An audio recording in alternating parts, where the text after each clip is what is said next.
자, 우리 김성진 기자님. 네. 네. 검찰 관계자를 내부에서 이렇게 정확한 내용을 알고 있는 취재원을 통해서 네. 새로운 사실을 확인했죠. 네, 그렇습니다. 네, 바로 어떤 내용입니까? 이 사건은 사실 이제 저희가 작년 9월에 이제 뉴스토마토를 통해서 최초로 알게 됐고 그 계단 인지를 하고 있었는데 저도 깜짝 놀랐습니다.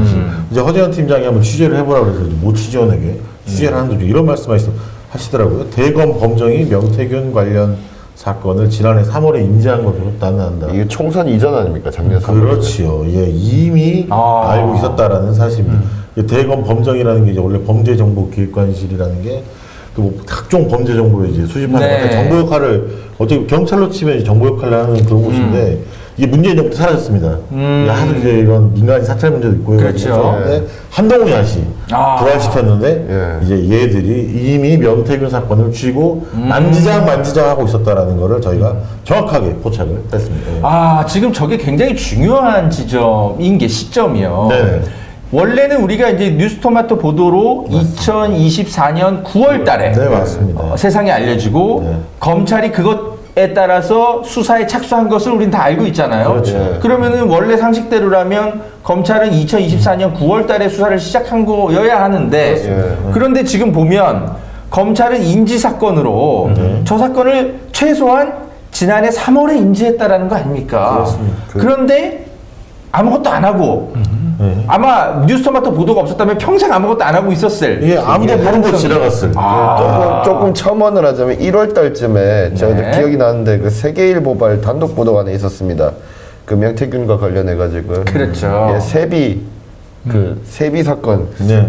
세비 그 입금하다 정치자금법 위반으로 걸린 사건. 그게 1월 달이었는데 아마 3월에 인지했다는 건 그때 1월 그 선관위가 고발을 하고 창원지검에서 수사를 하기 시작한 시점이 아마 이때쯤이었을 거예요. 네, 그때 맞습니다. 인지했던 것 같습니다. 자, 저희가 그런 놀라운 사실을 확인해서 좀 더 그 수사팀에 출석해서 여러 조사를 받았던 증언에 나섰던 참고인들과 그 변호인들을 접촉해서 또 다른 사실을 또 확인을 했죠. 바로 강혜경 씨 중요한 그 증언자죠, 공익제보자죠.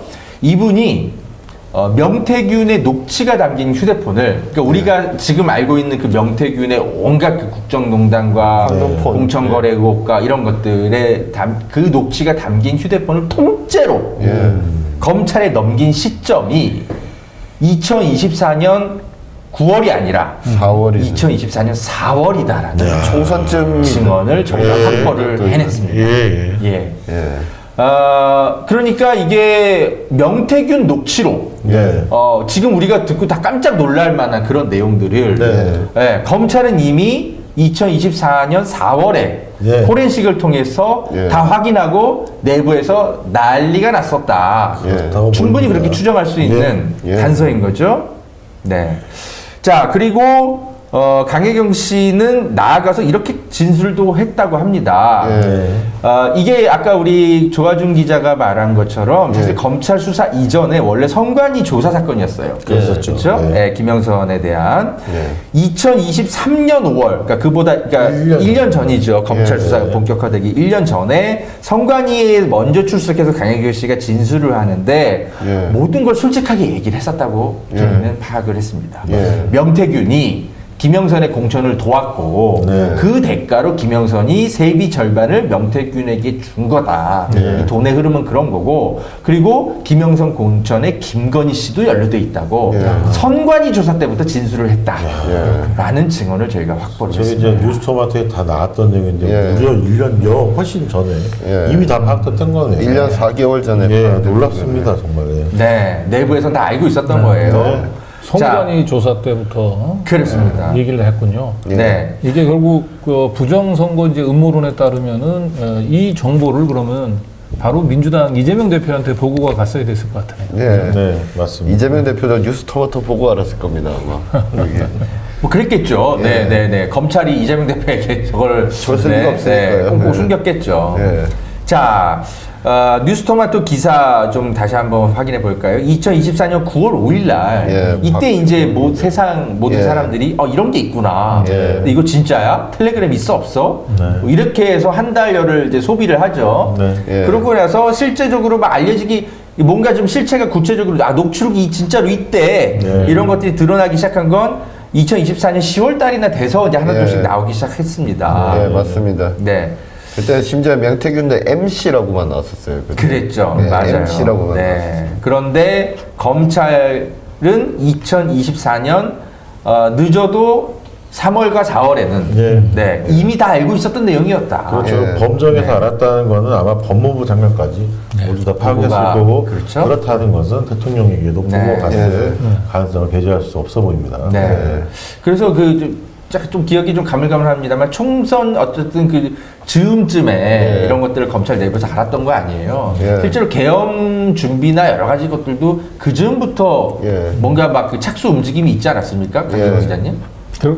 그렇죠. 예. 네네. 여러 가지 지금 수사 자료들을 보면 그렇죠. 네. 또 지금 검찰 공소장에 보면 계엄을 처음으로 논의했던 시기가 2024년 3월 말. 그죠. 네, 3월 맞습니다. 말. 시기가 딱 맞았더라고요. 4월 초에 이제 당시 국방장관, 국정원장을 불러가지고 거기서 계엄을 처음으로 논의했었다. 네. 명확하게 떨어지네요. 네. 밀접한 관련이 있다는 증거입니다. 그래서 검찰에서는 검찰과 윤석열 입장에서는 김건희 입장에서는 2024년 3월과 4월이 굉장히 중요한 시기였던 거예요. 예. 네. 또 총선도 걸려 있었으니까요. 그렇습니다. 예. 그래서 강혜경 씨가 검찰의 통째로 휴대폰을 넘긴 시기가 2024년 4월이다라는 팩트는 예. 그래서 오늘 저희가 새롭게 밝혀드리지만 굉장히 중요한 예. 앞으로 그 명태균 특검이나 내란 특검의 중요한 팩트가 될 것으로 보입니다. 근데 아마 뭐 저 때까지만 해도 뭐 명태균 게이트는 계엄으로 누를 필요는 없다. 저거는 예.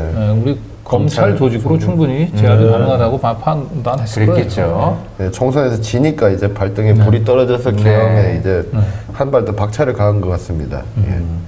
자, 우리 조화준 기자가 잘 기억한 것처럼 2024년 1월달 세계일보에 이런 보도가 있었어요. 네. 김영선 국회의원이 정치자금법 위반 의혹이 있다. 근데 단순 그냥 재산신고도라 예. 이런 사건 정도로 파악을 해가지고 예. 2024년 1월달에 이제 보도가 있었고 이게 이제 2023년 12월에 예. 선관위가 조사를 마치고 이거 문제 확실히 있다 예. 하고 검찰에 이제 수사 의뢰를 해서 이게 1월달에 보도가 나왔었던. 예, 제가 이 기사를 왜 기억하냐면요. 네. A 씨가 바로 강희경 씨인데요.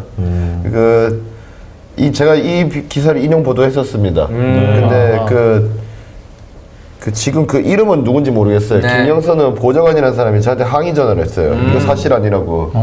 예, 그래서 그랬어요. 예, 알겠습니다. 그래서 그 반론을 실어드릴게요. 내가 기사는 못 내리고 반론을 실어드릴게요. 해서 반론을 실어줬습니다. 근데 제가 그때 겸사겸사 떠봤어요. 물어봤어요. 그 보좌관한테. 그 창원시 의창구가 제 고모가 사는 지역이다 보니까 관심이 좀 많아가지고 김영선 의원 내나 그 지역구에 나오는 거 맞죠? 이렇게 내가 물어봤어요. 네.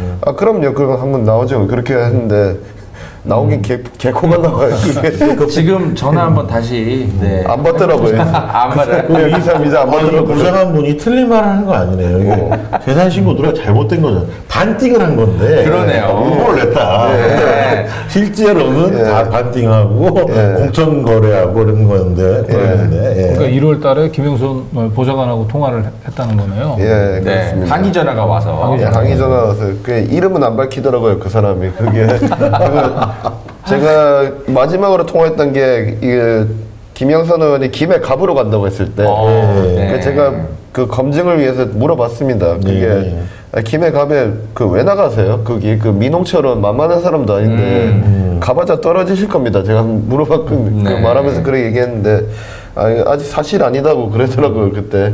그리고 그 다음 또 물어보려고 전화를 했더니 그때부터 전화를 안 받기 시작했어요. 냄새를 맡았군요. 예. 악마 같은 기자라는 걸.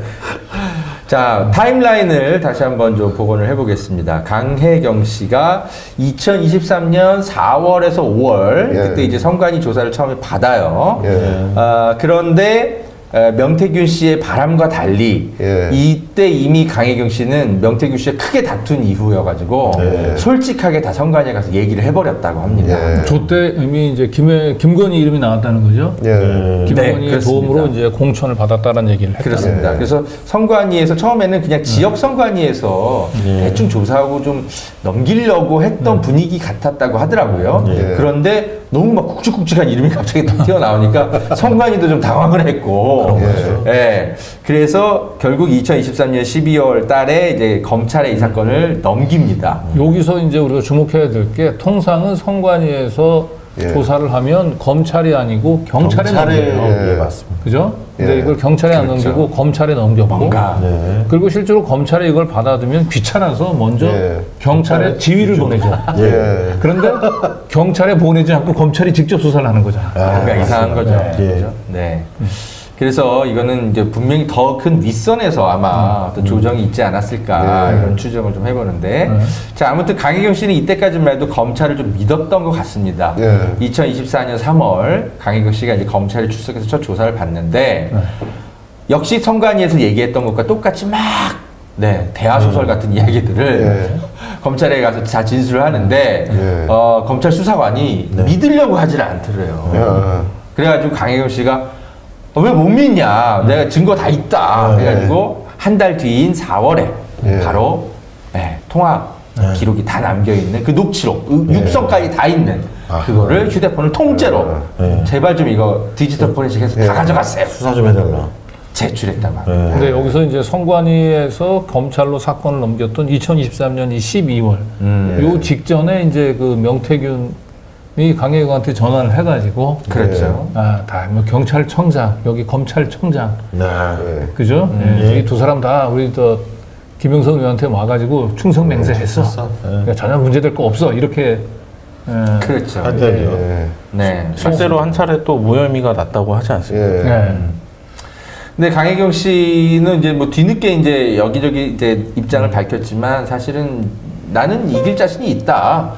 그렇게 명태균 씨 뜻대로 그렇게 덮이지 않을 거다라고 확신을 하고 있었다고 합니다. 자, 아무튼 중요한 건 강혜경 씨는 2023년에 선관위의 모든 사실을 털어놨었고, 어떤 식으로든 이게 이제 국정원이나 뭐 어디가 됐던 뭔가 또는 뭐 그 공직기관 그 감찰실인가요? 그 용산에. 그런데 보고가 2023년부터 됐을 가능성이 있다. 그런 어떤 추측을 해볼 수 있고요. 공직기관 비서관실에는 아마 그렇죠. 정보보고가 갔을 가능성이 커 보이는 것 같습니다. 그렇게 해서 실제로 공직기관 비서관실에서 창원에 내려와가지고 명태균에게 막 압력 넣었다는 거 아니에요?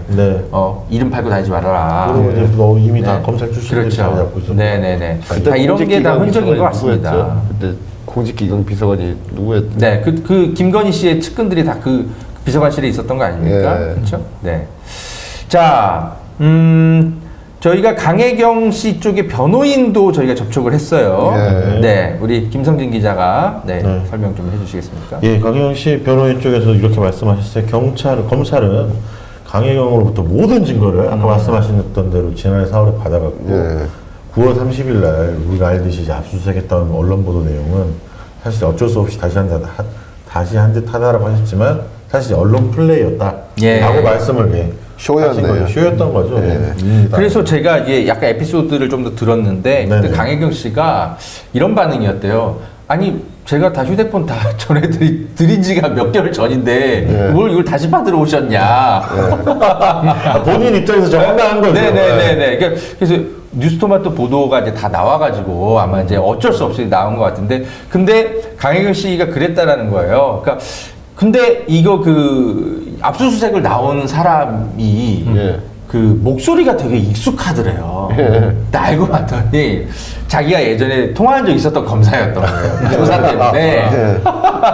근데 자기가 이게 그 되게 익숙한 목소리여가지고 나중에 이제 기억을 복원해 보니까 예전에 그때 2024년 4월 달쯤에 검찰에 휴대폰 제출하고 뭐 했을 때 그때 이제 잠깐 이제 통화를 했었던 검사로 추정이 되더라. 네, 그러니까 그러니까 언론 보도가 막 이어지니까 검찰이 가만히 있을 수는 없고 가오는 수사는 착수는 해야 되겠고 하니까 이미 확보하고 있지만 그거를 숨기고 네. 마치 처음 하는 것처럼 확보하는 것처럼 이런 식으로 그랬던 것이 아닌가. 이런 식으로 이렇게 뭐랄까요 비효율적인 세금을 낭비하는 행정을 하는 검사들이 원래 좀 처벌이 필요하지 않나요? 원래 꼭 일 못하는 것들이 네. 꼭 일한 티를 내더라고요. 그게. 그러니까요. 그 일한 티 낸다고 그렇게 한 거죠. 그게. 그렇죠. 예. 네.